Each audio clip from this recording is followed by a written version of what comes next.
প্রেগনেন্সির শেষের দিকে এসে যে এরকম হবে আমার সাথে আমি কোনোদিনই ভাবতে পারিনি। ওই জন্যই হয়তো কথাটা বলেছে যে মা হওয়া মুখের কথা না।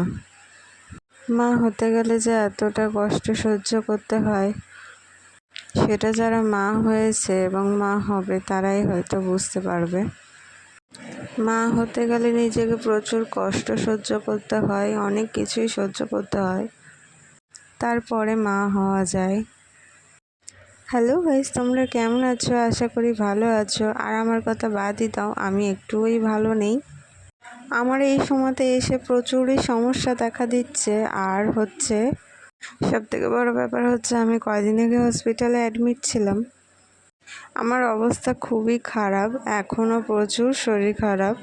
আর তার সাথে সাথে অনেক কিছুই সিমটম দেখা দিচ্ছে। মানে প্রেগনেন্সিতে অনেকের অনেক রকম জিনিস হয়, তো আমারও সেরকমই একটা জিনিস মানে আস্তে আস্তে দেখা দিচ্ছে। তো কি করব, এগুলো এখন তো সহ্য করতেই হবে। সবাই বলছে যতদিন না বেবি হবে ততদিন এইসব কিছু সহ্য করতে হবে, কোনো ওষুধ খাওয়া যাবে না, কিছু করা যাবে না, সে তো জানি। তো সহ্য তো করতেই হবে মা ডাক শুনতে গেলে।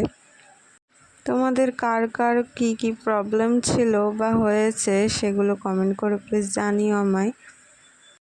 তোমরা তো জানোই আমি কয়েকদিন ভিডিও দিতে পারিনি, এই কারণেই আমি ভিডিও দিতে পারিনি। আজ ভিডিওটা দিচ্ছি, অনেক দিন ধরে ভাবছি ভিডিওটা দেব, তো দেওয়ার হয়ে উঠছে না। ওই জন্য আজকে ভাবলাম ভিডিওটা দিয়েই দিই। তোমরাও ভাববে হয়তো ভিডিও কেন দিচ্ছি না। আর এই ভিডিও না দেওয়াতে আমার ফেসবুকের রিচ অনেকটাই কমে গেছে, ওই জন্য চেষ্টা করলাম ভিডিওটা দেওয়ার। আমি যার জন্য ভর্তি হয়েছিলাম আমার শ্বাসকষ্ট হয়েছিল। তোমাদের কি কারোর এই সময়তে এরকম শ্বাসকষ্ট হয়েছে জানিও প্লিজ কমেন্ট করে আমায়। তো আর কি বলবো, আর কিছুই বলার নেই। শরীরটা সেরকম ভালো লাগে না, এখন আর ভিডিও করতে ইচ্ছা করে না। তো যেটুকু পারি চেষ্টা করি তোমাদের সাথে শেয়ার করার, আর করব। তো যেটুকু পারবো আপডেট দেব। তো বাই বন্ধুরা, তোমরা সবাই ভালো থেকো, সুস্থ থেকো।